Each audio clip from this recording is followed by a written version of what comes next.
Hello friends, ఇప్పుడే Kohli cinema చూసొచ్చా review. Nagarjuna అన్నిసార్లు లోకేష్ కనకరాజుని ఎందుకు తెప్పించుకున్నాడో వెనకాల ఇప్పుడు అర్థమవుతుంది ఆ సినిమాలో. సినిమా నన్ను అడిగితే లోకేష్ కనకరాజు అయిపోయింది. ఇంకా ఆ ఊపు ఆ ఫ్లో, లోకేష్ కనకరాజు ఎల్సీయూ అన్నాడు కానీ ఆ యూనివర్స్ లేదు ఇంకా.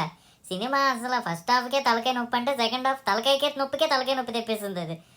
ఏ ఉద్దేశంతో నాగార్జున్ని మరి విలన్గా పెట్టి ఏం చేసేద్దాం అనుకున్నాడు. దీనికి మళ్ళీ లోకేష్ కనకరాజు నాగార్జున అయిపోవడం, జోకర్ సినిమాలో జోకర్ రేంజ్లో ఊహించాం అది ఇది అని. ఏముంది సినిమాలో నాగార్జున జోకర్ అయ్యాడు నిజంగానే.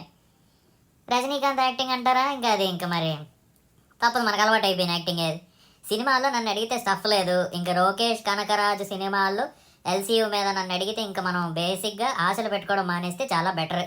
అయిపోయింది ఆయన విక్రమ్ తోటే ఆయనలో ఉన్న జ్యూస్ అంతా అయిపోయింది. లియోయే ఘోరం అనుకుంటే ఇది ఘోరానికి ఘోరానికి ఘోరం, అఘోరం అది. సో బెస్ట్ నన్ను అడిగితే చూడండి. డబ్బులు ఉన్నాయంటే సరదా రజనీకాంత్ నాగార్జున సినిమాలో ఉన్నారని చూడాలనుకుంటే వెళ్ళండి.